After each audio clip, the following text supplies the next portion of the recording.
For years, the vast oceans of Minecraft have been barren, harboring no signs of life.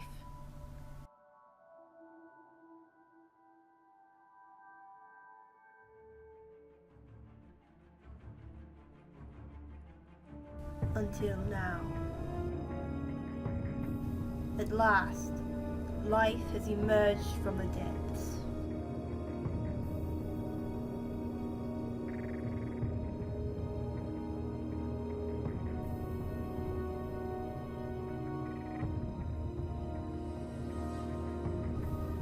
Somewhere, deep in the heart of the sea, a mysterious creature has been discovered.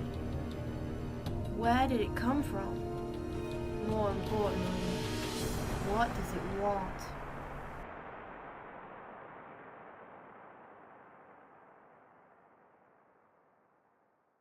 Howdy folks, Minecraft Mug here, and look at what I've got here. Look at that face. Well, finally, Minecraft has added some more aquatic creatures to Minecraft. Look at that guy. Aren't you happy to see him?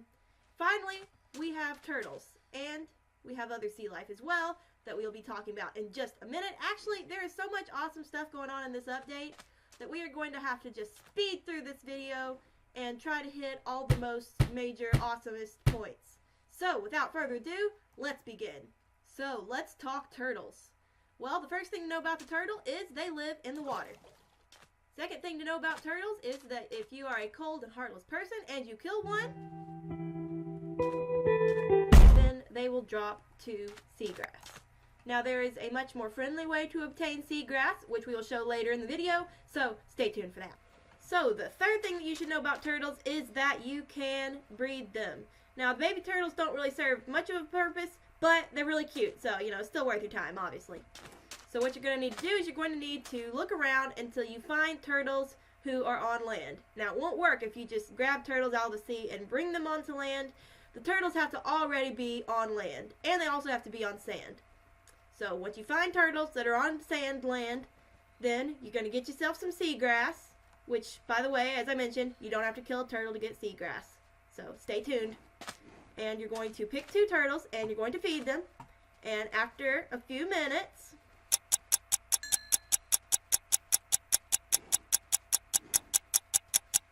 one of them will eventually, if you just watch them long enough, please hold.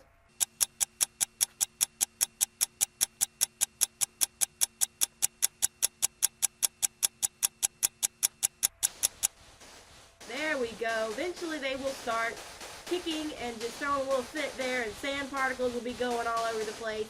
And that is basically them building a nest. And there is the egg. Now, please move. Excuse me. Thank you.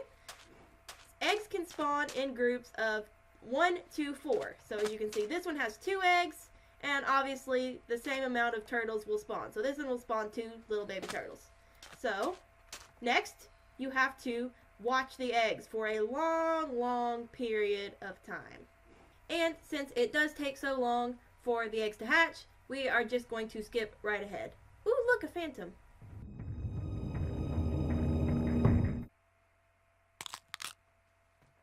There we have it.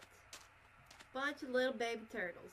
Oh, aren't they cute? So, what I am going to do right now is I'm going to put them in a little fence so that they don't run off.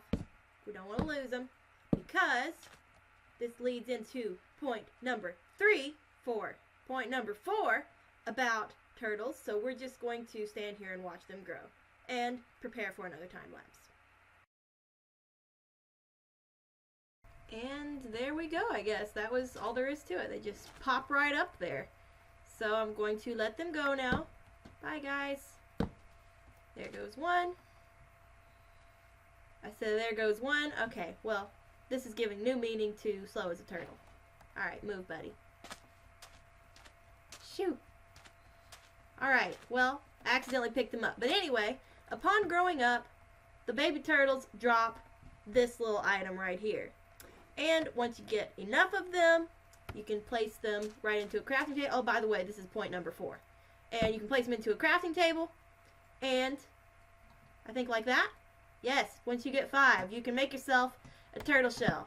And you can also wear it, obviously, like a helmet. And even though the turtle shell is kind of an odd look, it does give you water breathing pretty much forever. So that is a good thing. And the 5th and final thing that you should know about turtles is you can actually collect the eggs using a pickaxe that has silk touch on it. It doesn't have to be diamond, it can be anything, any sort of pickaxe. As long as it has silk touch, you can pick them up. Ta-da! Next, let's dive under the sea to talk about ruins. These have been added to the game and spawn pretty much everywhere from what I've discovered. Underwater, that is. They're actually pretty frequent, and they're pretty cool. Even though they don't do a whole lot, yeah, they're still awesome. Oh, you know, just hanging out in some underwater ruins. And next, let's talk about how now you can sprint in water. Look, watch this. Right now, I'm wading. I'm wading in water. But now, I am swimming. Now, as you can see, it's still a little glitchy. I got some sort of, like, weird water jumping thing going on here. But when you go underwater, not only does it look awesome, I mean, how cool does that look? No animation like this was in the game before. That looks awesome. Makes me very happy. And oh, look, there's an underwater ravine, which are now a thing as well. Let's look at that real quick. Underwater ravine, isn't that cool? And also, these things are, since they're underwater, they're so deep that you can find like gold and diamonds in underwater ravines. Hey, look, no, that's not gold, that's iron, never mind. But either way, oh, there's gold. I knew there was gold in here somewhere. And while we're still underwater, let's look at these guys. Look, these are cod, I think. Yes, they're cod. And remember how you could go fishing and you could catch cod? Well, now they actually exist. They're actually real. Before, it was just like these mythical existences that were just in the water and they just magically could get caught on a fishing pole. But now they're actual real entities, and there's also like a puffer fish around here somewhere, maybe. Hey, there he is. Now, unlike cod, puffer fish seem like they usually travel alone. If you look over there, you see the cod are kind of like in nice little clumps. But puffer fish are kind of solitary. And look what he just did. See how he's little bitty right now? And, oh wow, where did he go?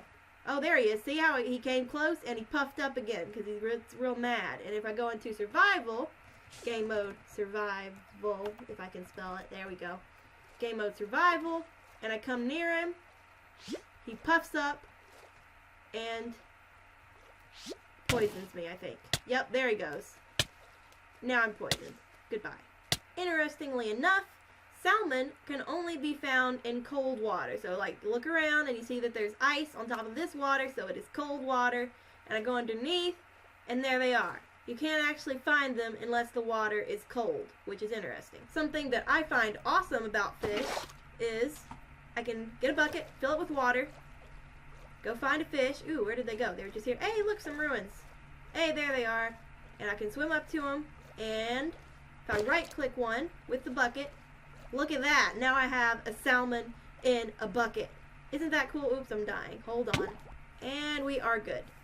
So, now that I have a salmon in a bucket, I can obviously go somewhere with water. Or, well, I guess I don't have to have water, but, you know, it's kind of mean to just kill him. And I can just right-click to release the fish. And there he is. Remember the seagrass we talked about earlier? Well, here's how you're going to get it without killing turtles. So you're going to need to go underwater with your shears in hand. And you will see 2 different types of plants. Now these ones here, these are called kelp. And all you really have to do is punch the bottom. And there you go, you have kelp. And also, notice how they are floating upwards. And uh-oh, I'm drowning, excuse me. As I was saying, notice how they are actually floating up to the top of the water, which makes sense. That's a new game mechanic that they've added, where dropped items in water float to the top. So that makes sense. So going back underwater with our shears, these other things here, this is seagrass. And you have to punch those with your shears in hand. Without shears, you don't get anything.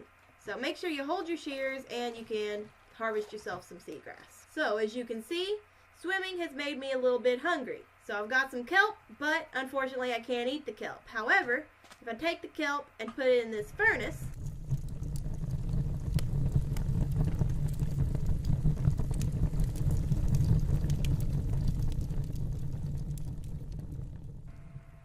And there we have it, dried kelp. Good for eating. Which only gives you about half a hunger. So I'm not sure if it's really worth the trouble, but you can make these cool blocks with it. Let me find a crafting table. And there we go. There is a crafting table. So let's just go ahead and put these right in there. And boom, we have a kelp block. A boom, and boom, and boom. That's what they look like. They're pretty interesting looking. They're different from any other block in Minecraft. I like them even though they're kind of a dark, kind of weird color. And also later, if you do want to eat them, you can just put it back in the crafting table and get your dried kelp right back. So let's talk about that phantom we saw earlier. Here is what a phantom looks like. Kind of an odd looking little fellow, right? So the phantoms, as their appearance might indicate, they are a hostile mob. And yeah, I don't know why he's stuck in the ground. He must be a little bit glitched out. But anyway, they spawn if you go for 5 days without sleeping, 5 Minecraft days without sleeping, which is about an hour, about an hour of game time. And they spawn, and they usually fly up high. I'm not sure why that one's, like, not going up. But either way, let's see how I fare against one in survival. He seems a little bit confused. Okay, so there may still be some glitches associated with him. There we go. Where'd he go? There he is. Okay, he's distracted. Well, either way, point is, if you go 5 days without sleeping, these guys will spawn and they'll kill you. So, don't go long without sleeping. And I think it would be appropriate to wrap this video up with all the new blocks that have been added in this new snapshot. So first and foremost, all of the 6-sided blocks have been added back into the game. If you remember, way back in way early versions of the game, you used to be able to get these blocks with a special command, and then you couldn't even get them with a command. So we had thought they ceased to exist. However, now they're back, and they're in the creative inventory, and best news yet, you can actually craft them in survival, just like that, called bark blocks. And that's exciting. That's like the best thing that could happen in a builder's Minecrafting career right there. But we can't dwell on that any longer because there are more interesting blocks to look over. So let's check out these guys. Now, as you can see, obviously these are just normal logs, but if you right click them using an axe, boom, boom, boom, now you can get these stripped logs. And they're pretty interesting looking. Also a great thing for builders of Minecraft. Moving on, these actually just made sense all along. They finally added slabs and stairs for purpur and prismarine, so that's good. And also, they've added all the different wood types of trapdoors, as well as different wood types for pressure plates, and also buttons. So, I believe that wraps up this video. If you enjoyed it, please do leave a like, and that lets me know that you enjoyed this video, and to make more videos like it. If I left anything out, please do leave a comment, and I will try to make another video with more information on the 1.13 update. So, with that, y'all have an awesome day. See you later.